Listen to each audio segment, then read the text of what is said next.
Hello everyone, Simon here. Welcome back to the architecture of Deus Ex Mankind Divided, that's the name. So we're in Prague. Welcome to Prague. In the Czech Republic. Let's look around a little bit. Alright, we are in a city, Když se podívám, on co a tady ty street. We autoři have napáchali. old European architecture. Okay, let's talk about Prague. Well, it's a city that vaguely resembles Prague. The Prague in game is not any actual recreation of any part of the real city of Prague. Um, in V this video, městu we're gonna vládnou walk around the streets, zločinci look at a the outsides of the zloději. buildings, and then in the next video, we're gonna go look at interiors. So no interiors in this video. Alright, first of all, where is Prague? What is Prague? Let's go ahead and check out a map. Oh, look, there is Europe. And then in between Germany and Poland and Austria, there's the Czech Republic. Used to be Czechoslovakia, but now there are two countries. And there's Prague right there. So let's zoom in into the Czech Republic. So right there, the biggest city in Prague, it's biggest city in the Czech Republic is Prague. And there it is. It's on a river. And in the middle of Prague is the historic city center. And in fact, even from this distance, you can start to see the pattern of the historic buildings, right? And there, right in the middle, that's the historic city center. So let's zoom in. Looks like that. So you can see like a medieval street pattern. If you're not familiar with town planning, when you have a strong central government with a government planner who plans the city tends to look like this, like it's orderly, it's rectangular, like somebody drew streets on a map, and like with good city planning, it looks like this. So somebody has divided the city into areas that you build in a regular and ordered manner. But then when you don't have a strong central government, you end up with this. So nobody planned these streets. These streets just happened. People just start building houses next to each other. Oh, I built a house here, and then your neighbor says, "Okay, I'm going to build a house next to your house," and then I'm going to build a house next to yours. So people just building houses next to each other, and then the space that's left between the houses, those are the streets. And because nobody plans them, they turned into these kind of like squiggly lines. They're kind of wobbly. They're kind of curvy. They're kind of like all different angles. So this is what happens when you don't have strong central planning. And like happens when when you do have strong central planning. And like big avenues happen when you have a strong central government with a good planning department. And then you have like these narrow curvy streets that all kind of join in weird ways. That's when you don't have a strong central government. So just looking at the plan of the city, you can kind of tell what's going on. Now, it's not their fault that they didn't have a strong government at that point in time. So in European history, so there's like phases, right? So the Roman Empire was a strong central government, right? And then when the Roman Empire fell apart, we got into the medieval era, the Middle Ages, and in the Middle Ages we had less central government. So like there was a lot of like local rule. People like had to govern themselves because the Roman Empire fell apart, and so then it's during certain periods of history, like different places would have less strong government, and then people would just build wherever they can. And then if a strong government comes back in, then they would start planning the streets. And so in like old cities that are like hundreds of years old or thousands of years old even, like hundreds of years old cities, you can see the history of the city right in the streets, in just the shape of the streets. So if we zoom in here, let's go right into the square here and take a look around. Oh, look at that. There is Prague. This picture is a little bit scuffed. Let me move a little bit, try and get a better picture. Oh no, that's still scuffed. Can I get a better one? Oh, there you go. No, we're still missing the sky. What happened there? Okay, this is a different time. So there is Prague. We're right in the middle of Prague. Oh, very interesting. Already we see this Gothic stuff, and then this Baroque stuff, right? So this it's behind the scaffolding. If I step back into the other time, if we time travel by stepping backwards, we can't quite see it. We can see down here. This is Gothic, and then this Baroque. So there's some old Gothic buildings they do need repair because they're old, and then some Baroque buildings. I'm gonna talk more about this later. I'm just gonna take a look around first. This is interesting. Oh, look at that. All right, cool. So Prague, first impressions, you see that it is a very historic European city. I mean, it doesn't even, it looks like it's several hundred years old. We see no new buildings here. So this is an interesting setting for a Deus Ex game, right? Because a Deus Ex game is about high technology cyberpunk, right? We're talking about augmented humans with robotic cybernetic arms and stuff. And so like it's a cyberpunk story, and so it's a weird choice to choose such a historic city for a science fiction game. Like if you look at a city like this is not a cyberpunk city. It's the exact opposite, right, of a cyberpunk city. It's a historic city. So interesting choice for the setting. It's not the most intuitive choice, but you imagine it might tell a story about the clash between history, like the past and the future, a traditional faction versus the transhuman faction. You can imagine like there's this kind of tensions possibly. So I mean, it's interesting. It's not a bad choice, but it's a very interesting choice because when you think cyberpunk, you think Tokyo, Hong Kong, Shanghai. Like you imagine these really futuristic high-tech cities, even New York, but you wouldn't imagine this. So interesting. Um, if we look around, but so this is right in the middle of the city. Uh, Not too helpful. Let me step out a little bit. I wonder if I can just see from the rooftops what I'm looking for. Maybe like here, actually. Let me step back here. Oh, interesting. Right. So if, very interesting.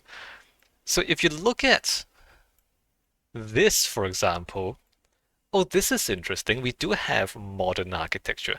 So as we step out of the medieval city center, just step out a little bit, we start to see that there's newer stuff going on. Oh, this is very interesting. I think this might be from the 20s. I'm not sure, I'm just guessing.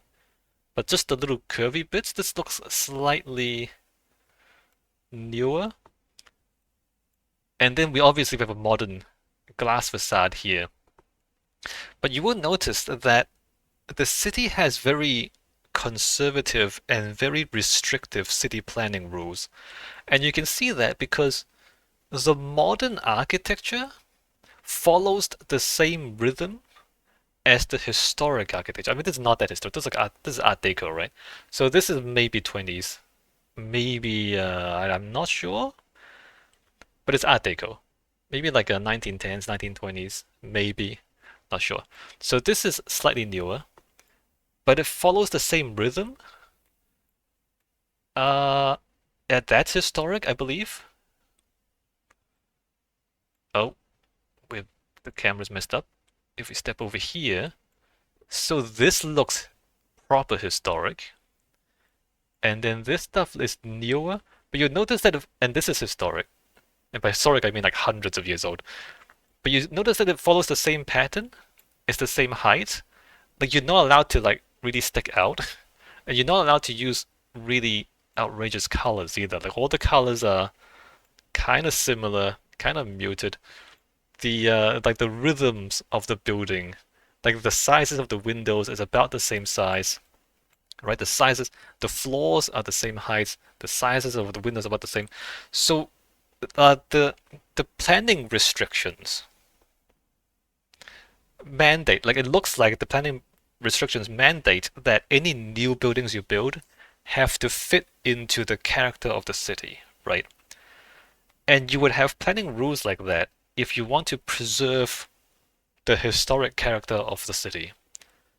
And we know that Prague is actually a World Heritage Site. So the historic city center of Prague is a World Heritage Site. So they know they're deliberately trying to preserve the historic character of the city. And so again, we talk about like, oh, Deus Ex, Cyberpunk. It's strange to set a cyberpunk game in a city that is very deliberately trying to preserve its historic character, right? So this is a new building. You can see that, you have big sheets of glass. This is very modern, but the modern architecture follows the same rhythm as the historic architecture. Look, the size of the windows and the size of the windows, the height of the floors, that all has to line up, right? That has to more or less line up. Like everything has to fit in. Like you're not allowed to stick out.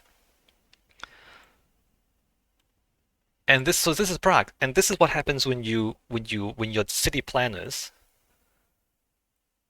set the rules so that your new buildings have to fit into the city. So this is definitely historic, and the new stuff and the old stuff is just they're trying to be as much the same as possible. They're trying not to be cyberpunk, right? They're trying very hard not to be cyberpunk. And in fact, another interesting thing, if we go out into the river, like let's check out these rivers. Check out the bridges here, right? If I come here, can I see? So we're on a bridge. Look at that bridge there. I wish I can zoom in. Can I zoom in? Can I zoom in? Kind of. So that is definitely a historic bridge. It's a historic stone bridge. Look at that. You see the bridge piers and then the stone arches. All right, so this is what a historic stone bridge looks like in Prague. I'm sure it has a name. I don't know what the name is. And if we turn around, then that is not a historic stone bridge. That is a rather modern steel bridge. But you'll notice that it's not like a big cantilever, like it's not a suspension bridge, it's not a big thing. So it's a new bridge, but they have to follow the same pattern as the old bridge. You see that? So the old bridge looks like that. And the new bridge has to look like the old bridge. You're not allowed to look different. You're not allowed to make it like a really futuristic looking bridge. The bridge has to fit into the city. And if we get onto that bridge, and let's try and look at these two from the bridge. All right, so it's kind of far away, isn't it? So if we look back that way, it's a steel bridge, but it's an old steel bridge. That looks more than 100 years old. I'm not sure, but it looks like an old steel bridge, right? So there was a stone bridge, and now there's like an old steel bridge from the Industrial Revolution. This one is a modern concrete bridge, I believe. And then the next one is another modern concrete bridge, but they all look the same. They all look the same because because the planning rules, right? Because the city planners have decided to retain the historic character of the city, and that means you're not allowed to build anything that doesn't fit in. And then that looks like an old steel bridge. That there, I'm not 100% sure. But you see what I mean? Like all the bridges look the same, is what I'm trying to say. Some of them are really old, and some of them are pretty new, and they all look the same. And this is what happens when you preserve the historic character of a city, right? All right, cool. Interesting. Isn't that interesting to look at? So that's the real city of Prague. Um, yeah. So the consequence of Prague being a World Heritage Site is that it is aggressively anti-cyberpunk. It is like doing everything it can to not be cyberpunk. So when we walk around the city in the game, and we try to think of how they made the game, how they made the Prague in game fit into the cyberpunk world of Deus Ex, like just keep this in mind. The real world looks like this, right? Okay. Interesting, Prague. Looks like a nice place to visit. I've never been there, but looks like a pretty nice place to just go and just look at the history of architecture. And it's not just, it's not just one period of history too. I mean, to come back to the square,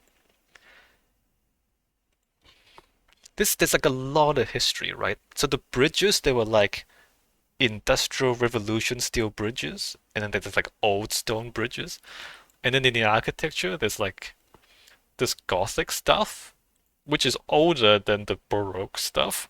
And then even the Baroque stuff is like this different things for different time periods. And back before we were talking about there was some Art Deco stuff, and then of course there's some modern stuff. And so they've preserved like the full gamut, the full history of the city. Like you look at different buildings and you like see different periods, different time periods, different styles. Looks like very interesting. It looks like you can spend like a whole semester there as an architecture class and just look at all the buildings and just study all the architectural styles. Very cool. Worth going to, it looks like. Anyway, we are going back into the game. So the game looks like this. Oh, look at that. We have a Gothic thing there, and then we have this Baroque stuff here, and then we have some modern stuff here, but like in the real world, the modern stuff kinda has to fit into the same rhythm. Like it's not a tall building, it's not a really strange, colorful, diagonal building, it kind of fits into the same rhythm. Although less so than in the real world. It's less conservative than in the real world Prague, but it's still kind of a similar thing. Nothing sticks out too much, although it sticks out a little bit more here. Okay, so the majority of the historical buildings, I've been calling it Baroque. And what is Baroque architecture? It's a little complicated. So there's classical architecture. The proper classical architecture is the bro, shut up. Is stuff like old Greek temples, ancient Greek temples. You know what they look like, right? So the ancient Greek temples, you have the columns, you have the cornices, the pediments, and everything else, right? I'm not gonna list everything, but you know, like the column, the triangular roof, and all that. And so classical architecture is basically using those architectural elements. Okay, that's classical.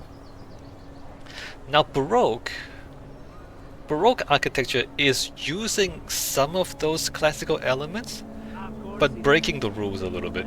So the old classical architecture, there were quote-unquote rules, although rules is really anachronistic. You know, when the Greeks built their temples, they just built them, right? They didn't have rules. They just built them the way how they knew how to build.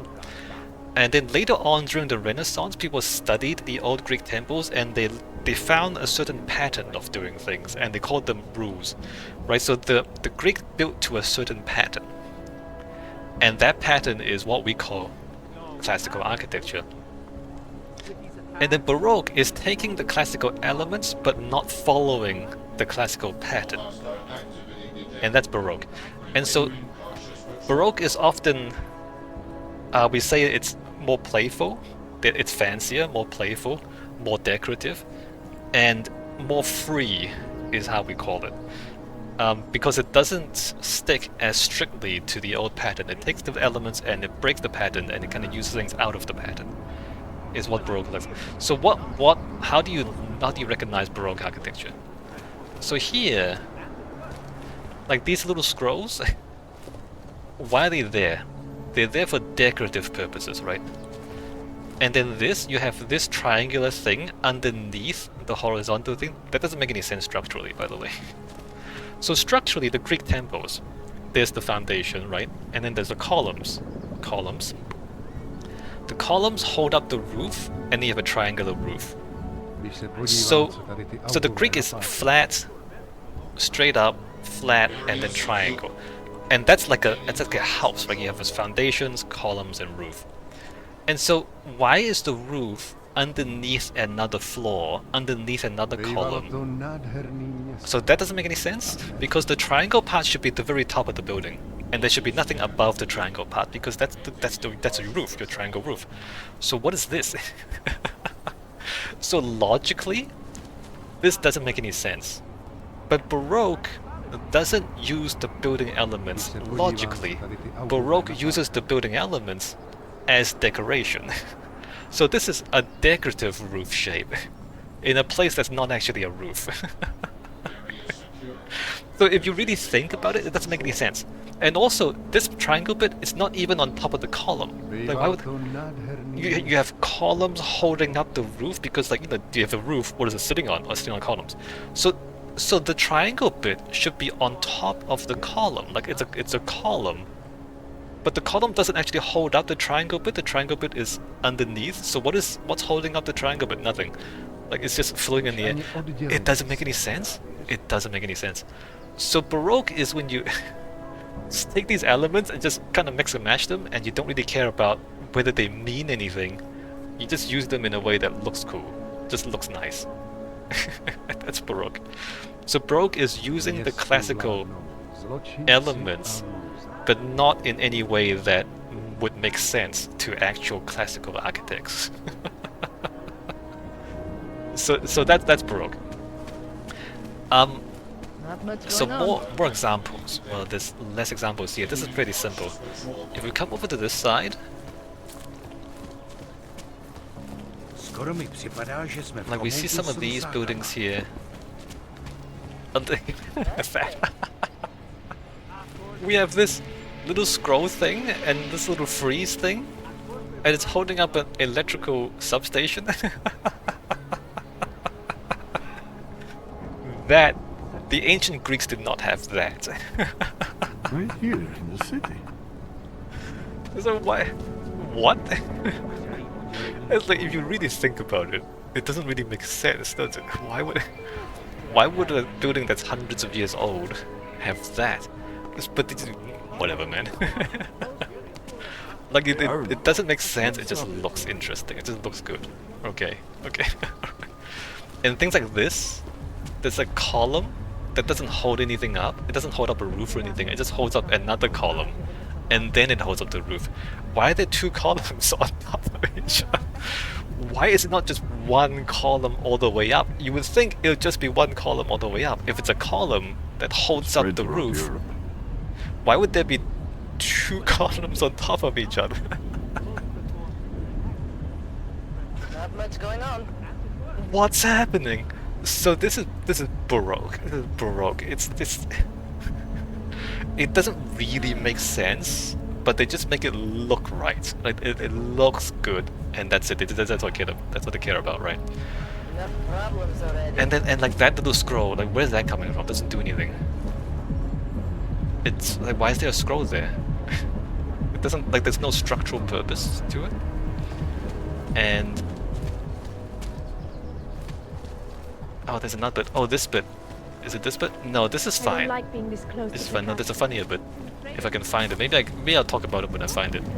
There's a part where they have a keystone, Enough but it's not an problems arch. already. It's a flat. The window is just square, but they put a keystone in the middle. But the keystone only makes sense if it's an arch. Okay, it's not here, it's further along. Anyway, that's Baroque. Baroque is when you like use building elements, use the language of classical building elements, but you're writing stuff like the language, using it in a way that doesn't actually make any sense. It looks interesting, but it doesn't make any sense. So that's Baroque architecture, right? Like it's kind of obscure. If you don't understand the quote-unquote rules, if you don't understand the pattern, you don't understand how Baroque breaks the rules, right? You have to understand the rules before you understand how it breaks the rules, and then you see how funny it is. So it's a bit obscure. If you haven't studied architecture, you might just go over your head. You might just not get the joke at all. But if you study architecture, then you see how what the joke is, and how, like, this is really like funny stuff actually. Okay. So the reason why did they do this? Why did they take classical building elements and then just make nonsensical things? It's not just because they're silly. Partly it's because they're silly, but partly it's because they want to build something that has the flavor of classical architecture.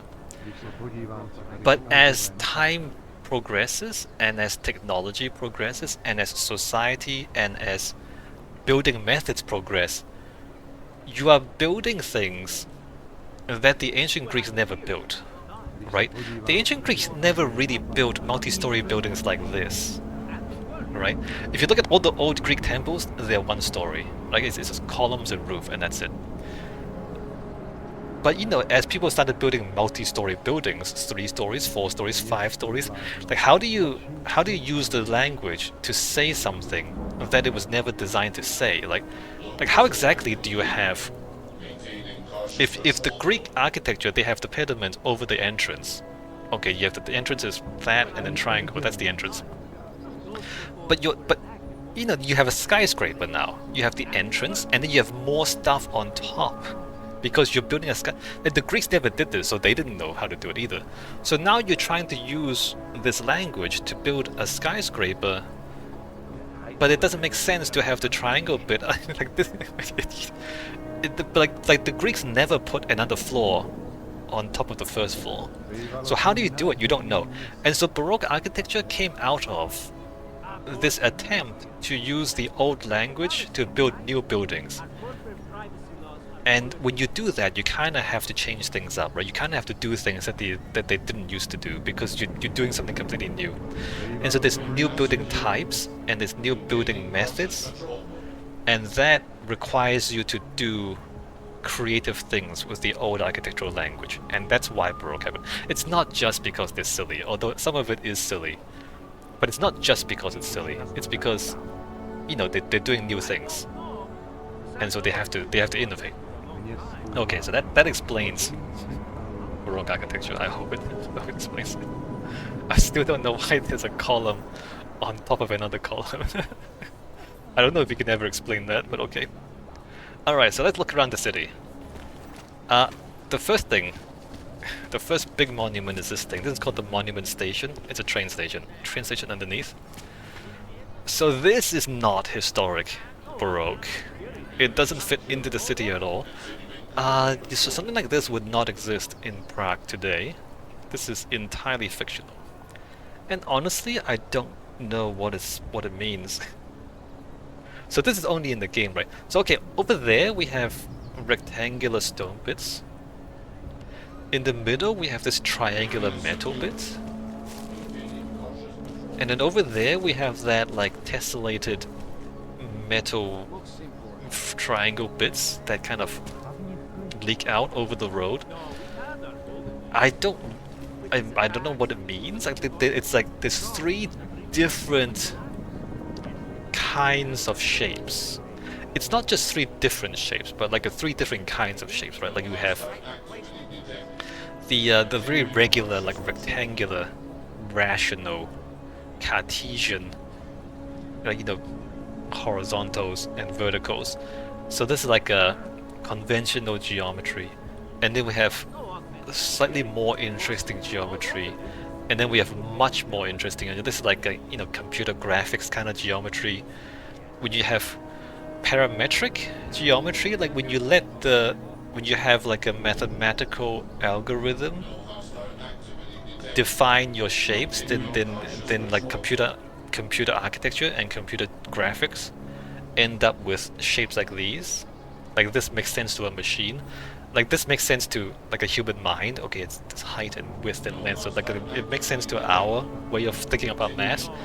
And this makes sense to the way computers think about math, and this is like something in between.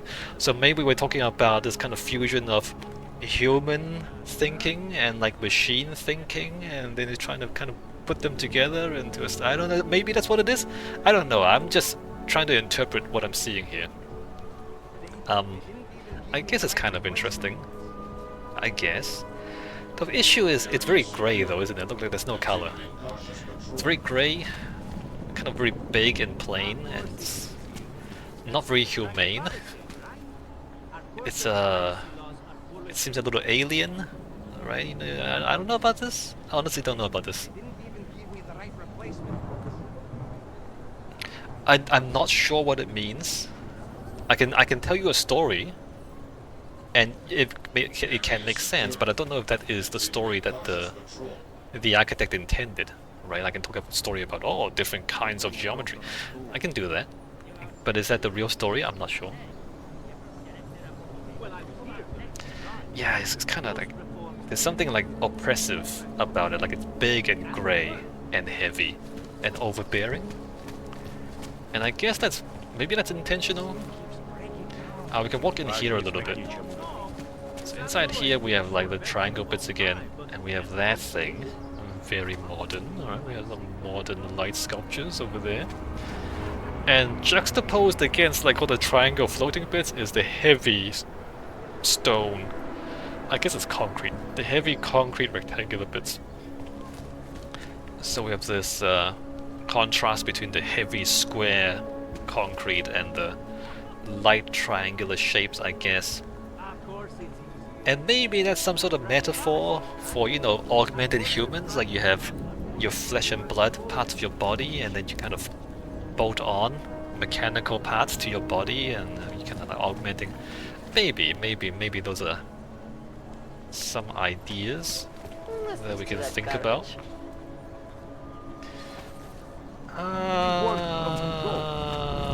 But maybe that's taking this too seriously. Maybe we shouldn't take this that seriously. I'm not sure. I just wish there were more colors, man. It's just so grey. Okay, so that's Monument Station. There is this thing. There's a statue here, and there's that. If I remember right, this is supposed to be a monument to a mathematician who specialized in geometry, if I remember right. I don't remember the details, but you know, geometry. And then the stations are like this.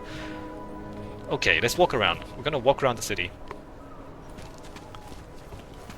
Coming through this way, we have a Gothic tower.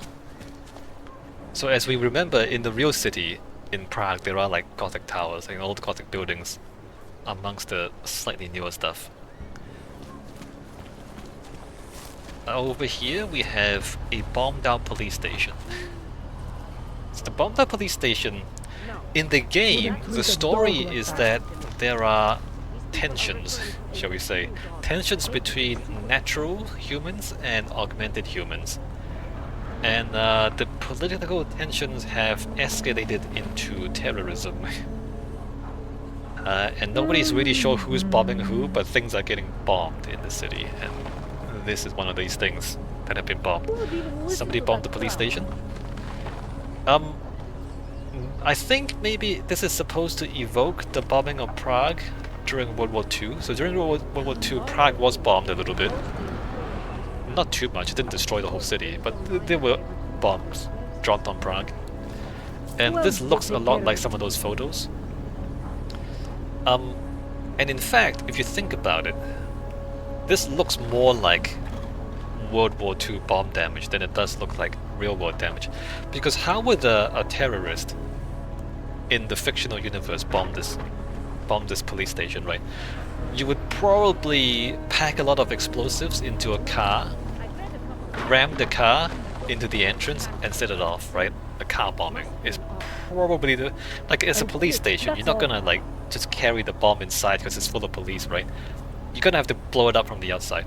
And if it's a car bomb from the outside, you would expect this to be more damaged than the stuff above. So the pattern of destruction doesn't fit a car bomb. The pattern of destruction, although there is a car there, by the way, there's a couple of cars there. The pattern of destruction, it looks like the bomb went off up there actually, and then the facade, the third floor facade, kind of just fell down. So it looks like the bomb was dropped from a plane through the roof, and then it blew up on the inside, is what that looks like to me.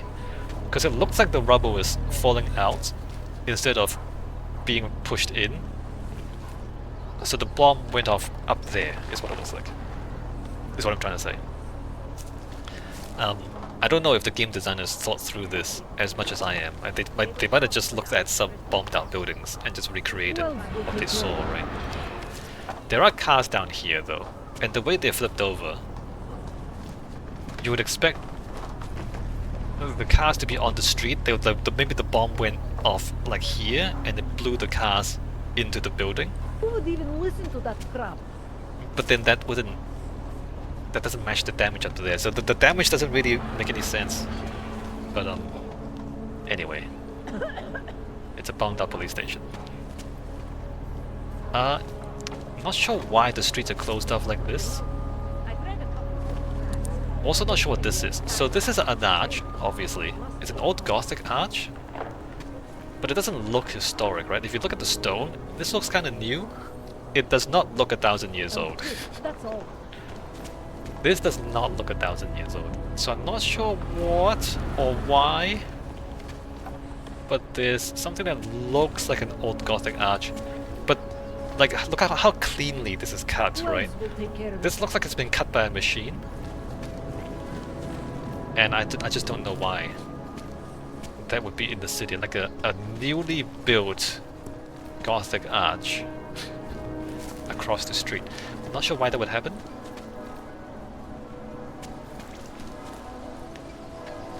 Alright, so walking through the town. So this side of the city, you'll notice there are no modern buildings. Everything is historic on this side. And everything is more or less the same Baroque stuff. Oh, back there, there's like a big train line running in through the middle of the city, and you can't actually walk across it. So you see that, like a train line there, and there's more city back there, presumably. Just trying to see if there's anything else we need to say about the Baroque stuff. Not really. It's more or less the same stuff. Alright, and back here it's all the same. Except this, so this is Gothic. There's an old Gothic tower here. The red light district is back there. We can't get through there in the daytime, but we will go through there in the nighttime. So we'll come back later to get through there. This is very fancy, look at that. Old statues on the Gothic tower. So about old buildings, right? People generally choose the best buildings to preserve, right? So if you have like an old city and you want to preserve one building, then obviously you preserve the best looking building. So the parts of the old Gothic Prague that remains, those would be the best parts of the old Gothic Prague, if you know what I mean. You see what you wouldn't pick like the worst building to preserve and destroy the good looking ones, or you would preserve the good looking ones and destroy the better ones. So the fact that like, oh look how much, like sometimes you look at this, oh look at the old Gothic architects, look how much time and effort and love they put into no, it's not that all Gothic architecture was like this. The best Gothic architecture were the ones that were preserved. There were bad Gothic architecture as well, but nobody preserved them. Alright.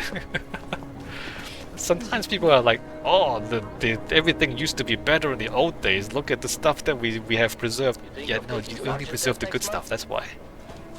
Alright. Just a few more connections. Coming around these streets, not too much to say. Oh, the limb clinic. Okay, so here we are. Limb clinic is something that is part of the fiction of Deus Ex, right? So back in Deus Ex Human Revolution, the last game, the limb clinics provided services to augmented humans. So they were specialists in cybernetics. And back in that game, the limb clinics were beautiful, man. Like they were glowing, shiny, peaceful. They were like temples to technology. And here in this game, the story is that because augmentations have become unpopular, let's say, the limb clinics have been abandoned and just been left to decay. And so the limb clinic here is just rusted and broken. Like the windows have been broken and it's been abandoned. Which narratively, I guess it follows, but logically, why would you have just abandoned a beautiful building like this? You wouldn't do that. Like in the real world, like somebody would just your take own time. over the building, right? Somebody else would take over the building and turn it into something else. You wouldn't just abandon the most beautiful thing in the city. Right? You see what I mean? Anyway, so narratively, the limb clinics have been abandoned. I'm not sure it makes sense though. Like you look at it now, it looks more worn out than the historic architecture. Like the historic stuff looks better preserved than the new stuff, which is odd if you think about it. But there you go, that's the story. So it's actually kind of depressing, and a lot of players have complained about this. Já jí volala, ale nebrala mi. Like in Human Revolution, like this future technology was presented as something hopeful, and it has so much potential, and then in this game, like it's just despair. Everything's hopeless. Everything's depressing. I'm not sure I would have chosen to tell a depressing story like this. It just seems like it's not really something players would enjoy, being depressed. Okay, continuing on. We have some advertisements. Just thinking, it doesn't. The fact that it glows like this. Oh, here we go. It's a little. It looks a little bit cyberpunk. Look at that. Next to the limb clinic, we have some fancy shop fronts. I mean, they're still sticking with the architecture, but they've put billboards on the side, so it looks slightly more futuristic, right? Nice time for a walk. And then back here we have another Gothic gate across the street, and that's the red light district back there. Can't get there yet. Alright, around this way. Don't do anything. This is why I wanted to be a cop. We have this. This. So this is an advertisement for pills. It's oh man, it's oh man, how do we describe this? To snad ne, vážně. So the word says tired, question mark. Are you tired? And we have this miserable person. Kniha říkala A něco jiného. miserable person chomping down a lot of pills. And the pills are wake up pills, no caffeine, by Versalife. Quiet. What is it if it's not caffeine? Okay, so like a stimulant, City has gone but to it's hell. not caffeine. What could it be? Is it meth? Is it methamphetamine? Is it some sort of amphetamine? Like, how can you have a stimulant medication, but it's not caffeine? What could it possibly be? Nothing good, right? Versalife. Versalife is one of these big corporations that have taken over the world. In the story of Deus Ex, we have a group of people known as the Illuminati. They're basically the rich and the powerful. They own all the big corporations, and they're trying to control everything. And Versalife is one of these big companies that control everything. And so this is a Versalife product. And it's wild, man. This advertisement is wild. Like, why would you buy this stuff? Like, this seems more like a turn off than a turn on, doesn't it? It makes you not want to buy it. But this is like the story, right? This is the game.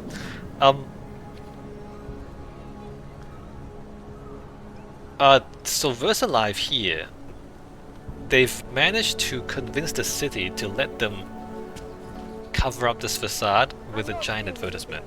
So remember the planning restrictions of Prague, how everything is supposed to fit into the historic city? Versalife doesn't have to follow those rules. Versalife does not have to follow the usual town planning rules. They can do this to the city because they're a big, powerful corporation. In the game, the fictional world is that the big corporations have kind of taken over the city. Although not as much as you might think. Like, even though supposedly the big corporations have taken over, the historic city is still here. It's not completely overrun by the big corporations yet. Although there's this. I mean, they're getting there. They're working on it. Versalife is working on taking over your city and your mind.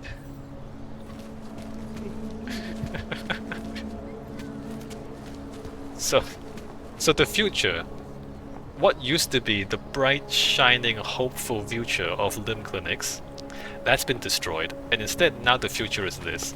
The future now is this. Wake up pills that don't contain caffeine. What does it contain? If it's not caffeine, what is it? Just keep your eyes open. It's very funny. Okay, around here we have more Baroque stuff. See, like, we don't have that much Vážně jsme k ničemu došli. corporate oppression, and we don't have that much cyberpunk either. No And problem, then yes. here we get to... Oh, here we go. So now we're kind of in the middle of the city. We have this, what is this, 125? This building's interesting. There's not much of it though.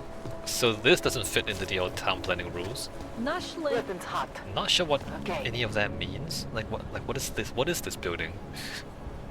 I can't read it. It's just a bunch of shapes. Back there is the Monument Station again. So remember Monument Station? There was a street right in front. So we went in a loop around that side of it. And now we're back this way. And here we have a square out to the river. And across the river we have that thing.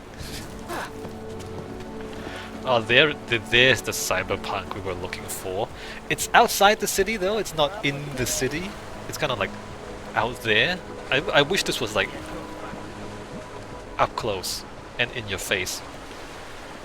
So what the hell is that? What the hell is that? According to the game, that is a Palisade Bank data vault. Or a data shard. It is a... So the Palisade Bank is a bank. But in addition to storing money, they also store objects and they store data. So this is one of their secure data servers where they store your data where nobody else can get it. Presumably. I mean, superficially it seems to make sense, but if you really think about it, why do you need like a physical building like this to secure data? Data could be stored anywhere, right? I mean, I guess you can try to make sense of it. Like, so the data is in this building, right?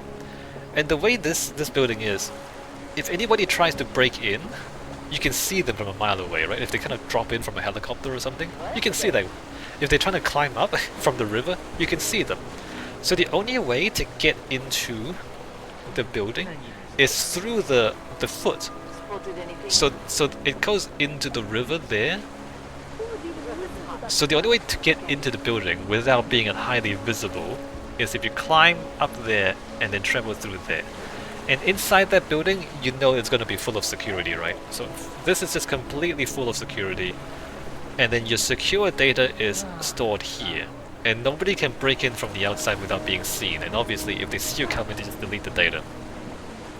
So that's how they keep your data secure. Oh, there's a helicopter, look at that. It didn't... Wait a minute, where'd it go? Did it land? Oh, maybe it landed. So, you know, like, if any of... You can see them coming, if they try to physically invade your data shard. And maybe you might say, well, maybe this is like a heat sink or something, it provides better ventilation for the computers. But none of that really makes sense, because we have secure data storage in the real world. And we don't have stuff like this. Like, it doesn't have to be a big fancy building like this to secure data. So it kind of makes sense, but it kind of doesn't make sense. Architecturally, it looks cool, but I do have to tell you that it's structurally absurd. Structurally, it is absurd, right? So what's going on here? A building like this, it's like a diving board. You know what a diving board does? It bounces. A diving board, when you step on it, it bounces. Because it's very hard to... You need a very strong material to hold that shape. Because it's a big cantilever, you're holding the building on one end, and all the weight of the building, you have to stop it from falling down that way, right? So you need a very strong building to hold that shape, first of all. We don't have anything like this in the real world today, because there is no material in the real world that can hold that shape in that size Not seeing anything. in the real world. Like steel would not do it. Carbon fiber would not do it. Like we don't have any material strong enough to do that. And secondly, even if you have material that's strong enough to hold the shape, doesn't mean it doesn't bounce. Already. Because a building is not just strong enough to stand. It's not that hard to make something stand, right? What's a lot harder is stopping it from moving when it stands. You know, that, like if you hold it like a ruler and you just kind of touch the end, it bounces. Like it's not stable. Even though it holds the shape, the ruler will hold the shape, but it's gonna wobble. And you can't have a wobbly building because you're inside, you're working in here, in your office, and your building's like going up and down like this. You can't do that, right? Every time the wind blows, your whole building goes like this. You can't do that. So in order for the building to function as a building and not have you bounce up and down, the building has to be strong enough not just to stand, but also not vibrate. And so it needs to be a lot stronger than you imagine. And we just don't have any materials that does that. And even if we do have a material, a building material that can hold the shape and not vibrate so much that you can't work in it, why would you do that? Because if you just put another, if you just make it a bridge and you just put another support on the other end, it's a lot easier. It's gonna cost you a lot less money, right? Okay. To just have a simpler structure that doesn't require a big cantilever. So this is inefficient, is what I'm trying to say. It is structurally very inefficient, and inefficient means it costs a lot of money. And it costs a lot of money for no reason. It's not like, and I just want to say, you know, in the Deus Ex Human Revolution, the last game, there's ridiculous architecture there as well, right? There's Panchaea. Panchaea is like a concrete tube that goes all the way down to the bottom of the ocean, and it's hollow on the inside. And you might say, okay, that's ridiculous. Like that's kind of crazy architecture. It is. It's about as crazy as this, but the circle is structurally efficient. If you have a lot of water pressure coming in from all sides, the circle is the best shape to resist the water pressure. So structurally, Panchaea makes a lot of sense. Spotted anything? Even though it's crazy and ridiculous, it makes sense structurally. This does not make sense structurally. I just want to say that. So it's like you can make crazy architecture, but there's a difference between something that's really cool and something that's stupid. There's crazy cool and crazy stupid. This is kind of crazy stupid. Spotted Like anything? I don't want to be too critical because I mean it looks cool. But if you understand anything about structure, why would you do that? That doesn't make any sense. Anyway, we're not gonna go in the data shot right now. We will in a later video. We'll go inside this thing, or one of these things, You? in a later video. Another thing is, this is a big giant thing that leans out. I wish this actually went over the top of the city. Instead of it being out there, imagine if this thing was just above you, right? Just kind of big, oppressive corporation just kind of sitting down. Like Heng Sha back in the first game. Back in the Human Revolution was like that. Like a big corporation just kind of sitting on you. That would have been The ordinary? better, I think. Just more obnoxious. Make your corporate overlords more oppressive, more obnoxious. Because this, at the moment, Prague, it seems fine. Like it seems like an okay city. It's neither good nor bad. It's just fine. It's not like a city you really want to live in, nor is it a city that seems like, it's kind of, oh my god, oppression. It's kind of like, it's okay. It's just not.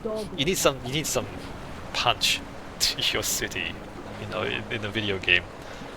Anyway, Have to find something. let's keep moving. So over onto this side. Remember, this is like one half of the city. The other half is this way. We have more modern buildings on this side of the city. So over on that side, everything's historic. Here, there's still some of this old Baroque stuff, but then there's stuff like this. Look at this. What is this? 4007. It's a couple of rectangles stacked on top of each other. Again, I can't really read this. I don't know what this building is. It's not even shops. There's no shops down here. It doesn't look like an office building. There's no front door. There's not even a front door. Is there a front? Okay, there's a front door here. This is the front door? I don't know what this building is. It doesn't look like anything. It doesn't look like an office. It doesn't look like a shop.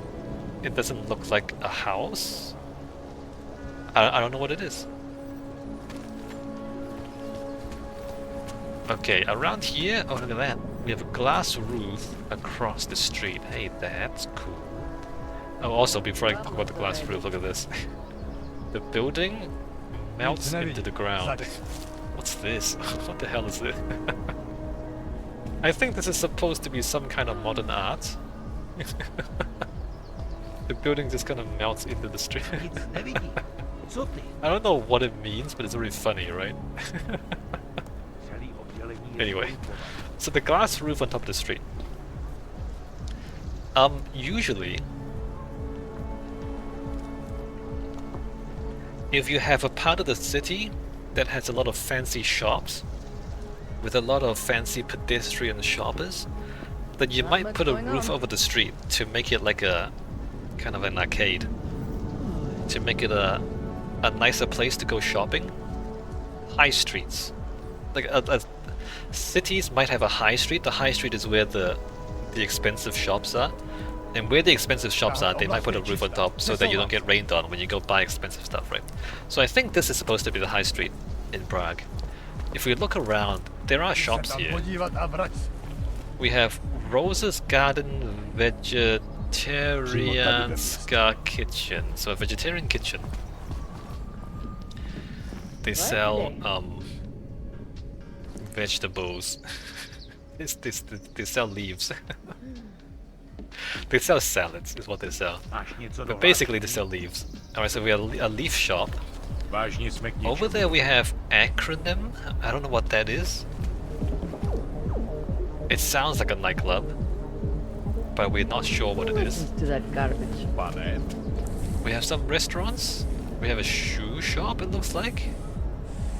Moria and Girls. So usually it's something and sons, but this is girls. So this guy and his daughters are selling shoes. To that garbage. Oh, look at this. The street has this stuff alongside it. So there are some fancy triangles. We have a fashion store with holographic advertisements. Very cool. So this is Montreal. Canadian fashion. Interesting. Not exactly what I think of when I think of high fashion. Canada. Over here we have brand. The brand of the shop is brand. This might be another nightclub, I'm not sure. We have a juice bar. It sells citrus. Alright, this guy sells liquid citrus. Come in, come in. And then this is an apartment building. We have a fancy apartment building. Somebody's put triangles on top of the old Baroque architecture. In fact, I'm not even sure if this is Baroque architecture. Hold on, let me just pull out my gun. Try not to get into trouble. Is this real Baroque architecture or is it a modern... I think this is a modern reinterpretation, although I don't think Baroque ever did that shape, right? I don't think they ever did that. Maybe they did. It could be a modern building pretending to be a Baroque building. It could be... No, I think it is a modern building pretending to be a Baroque building. So I think it's a modern apartment block pretending to be an old Baroque apartment block that's been modernized into a modern apartment block. I'm not sure. I honestly don't know. Is this new or is this historic? Is this concrete? I think this is new concrete. Oh yeah. You know, when your city planning rules requires you to fit into the old historic part of the city, you're not really sure. Because look, this is a garage, right? So this garage door it breaks the rhythm of the... No, this is a new building, pretending to be an old building that's been taken over by a new building is what it is. I think I figured it out. So this, it looks historic, but it's not. Like, they never used that shape in the past. And the columns would have to go to the ground. Like this is new for sure. Okay. Clear. Move it. It's kinda hard to figure this stuff out sometimes. Alright, we have a bit of a square here. I don't think there's much to say about this. There's a big block of thing back there. We will talk about that real soon. Let me just look around a bit first. My wife is going to kill me. Not much to say about this. There's another subway station. The subway stations are unremarkable. We will go into the subway at one point. Okay, let's start talking about it and keep going. A magic shop. How do you make enough money? Nice time Keep it for a running. walk. Oh, the city also has interesting graffiti. Is this like a... This interesting graffiti. I mean, it's kind of morbid. People are jumping off the building. Kind of like Banksy-inspired graffiti. Hello, Sir. Okay, so through here, Palisade! A few around. So there's the Palisade Bank. So the shard is a Palisade shard. Palisade shard. This is not a Palisade shard. This is a Palisade Bank. So Palisade shard. So the Palisade Bank, I guess they're a big banking corporation. And this is their building. So first of all, I want to tell you that this does not fit into the planning rules of Prague. The historic city of Prague does not condone this kind of architecture in the middle of it. So whatever Palisade is, they're big enough and influential enough that they don't have to follow the rules. They have this in front of it. So in front of the building they have a sort of a square. It's very stone, it's very rectangular, right? They have water features. We have this concrete, I guess it's concrete. Concrete and a bit of grass. And then there's that thing, there's a block of stone being held up by a tree. I honestly don't know what any of this means. But it's very grey. It's very grey, and I'm just thinking like it looks a bit like a tomb. It looks like a graveyard, doesn't it? There's something depressing and oppressive about it. It's just big grey squares. So this is not a hopeful future. This is like an oppressive future of big grey concrete. It's brutalist, I guess. I mean, this is definitely brutalism. A giant slab of concrete. Like, why? Why would you do that? You really should just tear it all down and build it up again. I mean, I guess... Yeah, no, they're just not even pretending to be friendly, right? Right.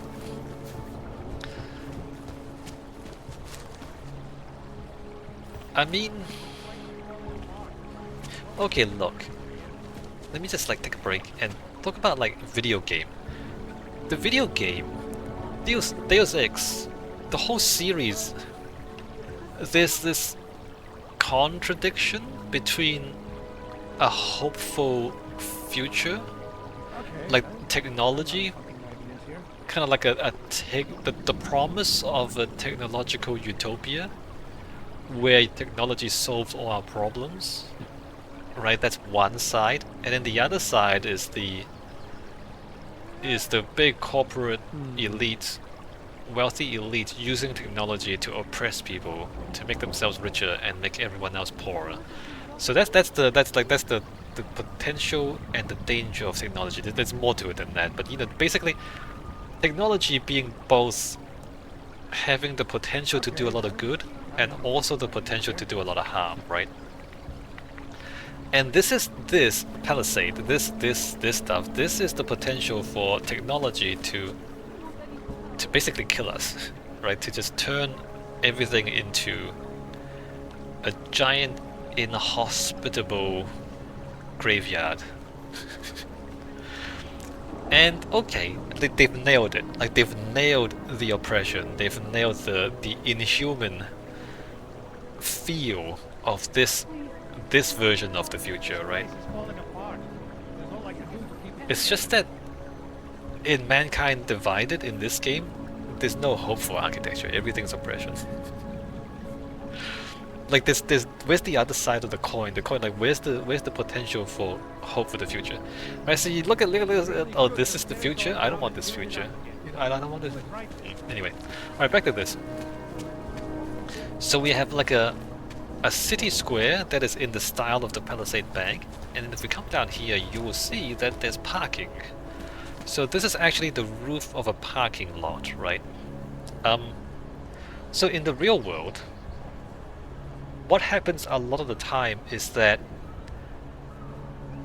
if you put public open space in your building project inside the city, if you have public open space in the project, then the city planners will allow you to do something else somewhere else.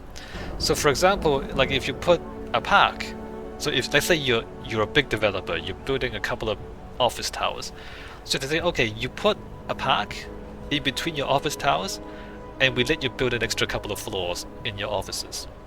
So that's the concession. Like, so the planning rules are you're only allowed to build this tall, but if you build a park, you can build this tall. All right, and so because the developer, they want more office space to rent out to make more money, they say, okay, so if I build the park, it's going to cost me a bit of money, but I make that money back with the extra office space, so I'm going to do it. I'm going to get the extra office space and I'm going to build the park. And so they build the park, so then the city has public open space, which is what the city planners really want. What the city planners really want is to have public open space, but they don't want to pay for it. They want it, but they don't want to pay for it. And so they make the developers pay for it by saying, okay, we set the rules. The rules are, unless you, like, if you want more office space to rent out, you're going to have to build a park. Right, so the developers are, alright, fine. So that way, the city gets more parks, but they're not really parks, they're really like private space that has been designated as public open space because the developers conceded that, and in exchange the developers get to build a taller building and sell the building for more money later on. So that's the deal, and that's how you get public open space in a lot of cities. This happens a lot in New York. New York is a great example of this, but like a lot of big cities do this. So this is something that happens, right? So like here, oh, we have a car park in the middle of the city, and maybe what happens is Palisade Bank says, we want to build a giant concrete block in your World Heritage Prague. We know that this is a World Heritage city, but we don't give a crap about your heritage. Screw your heritage, we're gonna drop a giant concrete block in the middle of your World Heritage site. And then Prague says, okay, but if you put a park, you can't do that unless you give us a park. And so they put a park on top of the car park, and the concession is that the city planners have to do this. I don't think they would do that in the real world, but it's funny to think that this is all it took to let them have permission to do this. There's not a single city in the world today that would let you build a monstrosity like this. They just wouldn't do it. Like, no planning department nowhere in the world would let you build a monstrosity like this. Like, it's just not gonna happen. But it's funny to think that they were allowed to do that just for this park. It's not even a good park. The park itself is kind of ugly. It looks like a cemetery. Look at it. It looks like tombstones. Oh god! And the only detail on this giant block of concrete is the Palisade logo, and the entrance of the building is in the shape of the Palisade logo, which is the shape of the Palisade shard. Everything is just one shape over and over again. It's so dumb. It's so dumb. It's so, look, this giant block. It's so dumb. It's just a giant block of concrete, and this looks like a freaking cemetery. It's a city park, but it looks so depressing. Oh my god, it's amazing, right? It's amazing. It's deliberately bad, like it's deliberately oppressive and deliberately depressing, and they nailed it, right? They absolutely nailed it. It's so awful. They did a great job making awful architecture. I love it. Alright, let's continue around. There's more buildings near the Palisade Shard, although... not the Palisade Shard, the Palisade Bank. Oh, we will go into the Palisade Bank in a future video, not right now. So right next to the Palisade Bank, there are other modern buildings, but we kind of get back into the historic stuff fairly quickly, right? Alright, so now we're back into this Baroque stuff. Except for this car park, which is very funny to me. This is a car park, by the way. There's like a big car door there, and there's a cars in there, you can see that, right? Cars. But the garage, it's kind of pretending to fit into the city. Like you see how the verticals, it's the same rhythm as the verticals, and then the horizontals. Like that's at the same level, and that's at the same level, and that's at kind of the same level. You remember in the real world city of Prague, all the modern buildings have to fit into the same rhythm as the historic parts of the city? So they're doing that here as well.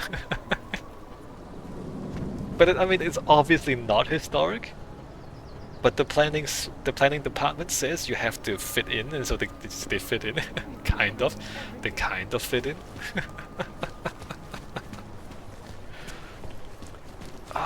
Planning rules. Place is falling apart. There's all like a When you're not the one dealing with it, it's very funny. When you're the one dealing with it, it's extremely annoying. Can you climb up there? I just realized that you can climb up. There's a ladder that you can climb up there. Anyway, I'm not gonna do that now. Gameplay thing is you can climb around the buildings. build it up. I don't think this is right. Alright, so we're gonna go this way. Oh, this is gonna be a long video. I'm having a lot of fun though. So we come back here. Alright, so we're back into the historical What the hell? architecture. And then walking down the street here, we're back to Palisade Station. So this is only one... I mean, this is the majority of the city, but there is another part. We have to take the train there though. Remember there's a big like train line across the city? If we come down here to the subway station... I guess I should talk about the subway station too. Whatever it was, it's So a couple of things. So subway, so there's like an org part of the station and there's a natural part of the station. So there's segregation going on between the augmented people and the natural people. Although they don't try very hard because once you get past, you're in the same space again. Like there's segregation, but they're not segregating that hard, right? whatever it was. And also when you're in the station, you have to, like all the orcs have to go past all the naturals to get to the orc part. Child killer. What, Stay did away, Og. did I murder your kid? What happened? Murderer. So like they're segregating, but they're not segregating that hard, cause like you have to walk through their space to get to yours anyway. The train station, the subway station is small. So in video games, and especially in Deus Ex, everything's much smaller than they would be in real life, right? So in real life, if you have a train station this big, you don't need trains, just use buses. Look at this.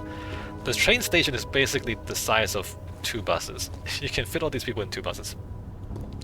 So this could just as easily be a bus station, and you'll be fine. You don't need dedicated subway tunnels for this number of people. In the real world, obviously, the subway station would be much bigger, because otherwise you wouldn't use subways. Just the point. Okay, let's go over Got what you're to looking for. the Capek Fountain Station. Oh, don't do that. Don't pull your gun out. And the loading screen.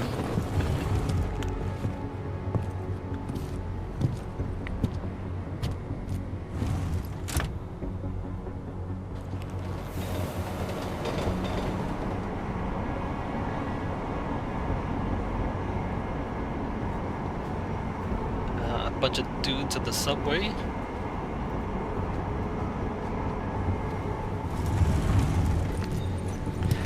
Don't really have too much to say about it, except obviously it's kind of depressing. So this part of the city is not very well maintained. I believe this is meant to be an all ghetto, although there are naturals, which is curious. Apparently there are naturals in this part of the city. Goddamn clank. Yeah, that's right.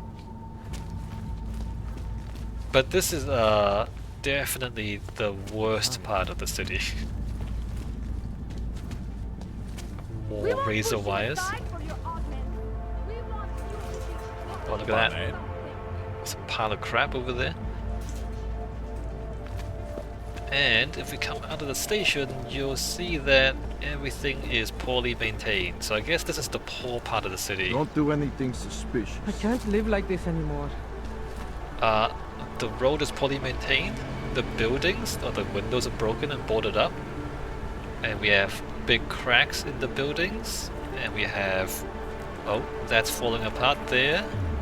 That's kind of falling apart there. We have graffiti on the fountain. So this is the poor part of town. And believe it or not, if you play the game, you start here. If you play through Deus Ex, Mankind Divided, the first time you see Prague, this is what you see. Which I think is a terrible idea. Cause it makes such a bad first impression, man.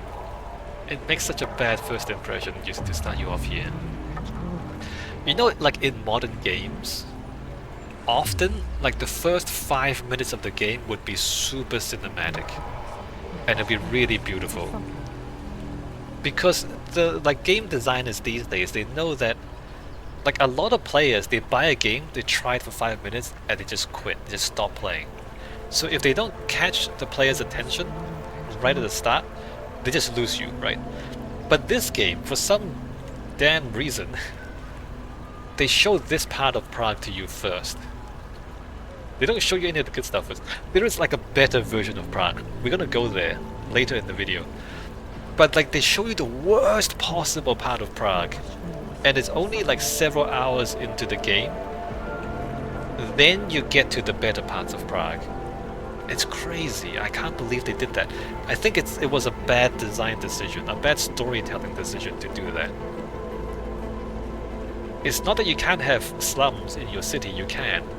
But just from like a gameplay, a game narrative perspective, you really should like show people what they want to see immediately and not save it for like 10 hours into the game. Because people don't have patience, man. Not these days. Anyway, let's walk around. Over here, there's basically only historic buildings. There's no modern buildings at all. And not only is there only historic buildings, it's all like run down and poorly maintained. Which is odd because you would think that if this stuff was well maintained, it would be worth a lot of money. You know? Like these days, like historic city centers, the property prices are pretty good, right? Usually. So something strange about this whole thing. Like why would you just let this place decay like this? Because it should be worth money. If you want to be an accessory, go away. Alright, so here we have, well, a rock. I don't think it's a real rock though. I mean, look, okay, look. The game says that this is a monument commemorating the Velvet Revolution. The Velvet Revolution was what ended communist rule in Czechoslovakia in 1989, right? So the rock, I think, is something about lifting the oppression, like you're lifting oppression off of the people or something, but the threat of its return is always there, so you're gonna have to keep holding it up, otherwise it's gonna drop on you again. I think that's the meaning of the sculpture, I'm not 100% sure. Something about lifting oppression. In any case, you can't just do this. You can't just tie a rock to a building like this, because the buildings were not designed to hold up a rock. Right, you have old historic buildings, and the rock is not straight up and down, it's pulling sideways. Look at this. the cables are pulling sideways.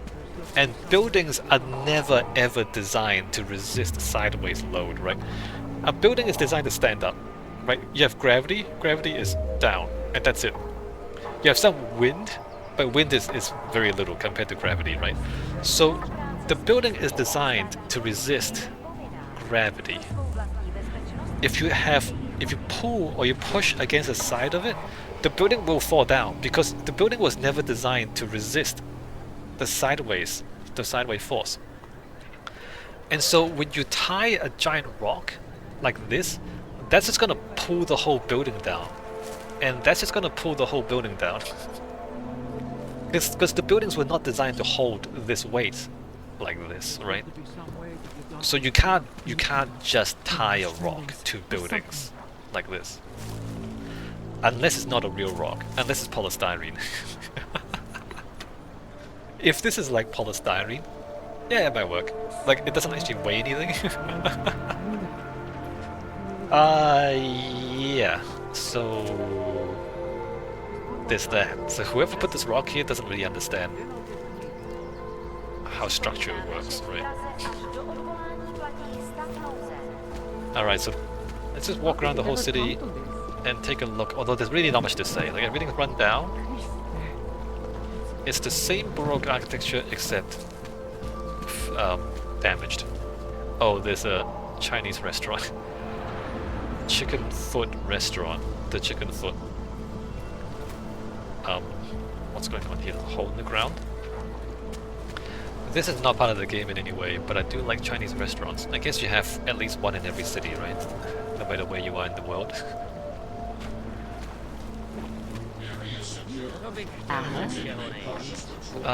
So yeah, no, nothing remarkable.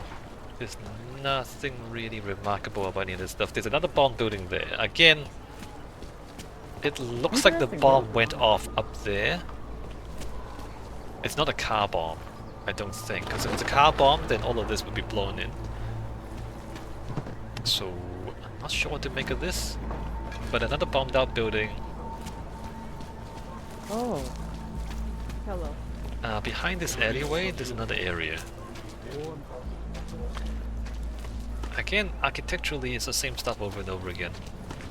Nothing else to say, besides what I've already said. Oh, except for this, there's a time machine bookstore. So this is one of the interesting areas in the game narratively. I guess we'll go inside in the next video. It's a bookstore, and the entrance has an archway made of books. Ah, interesting. It's a bookstore made of books. Okay, well... it's kind of interesting and also kind of silly, right? You're not sure if you're supposed to take it seriously or not.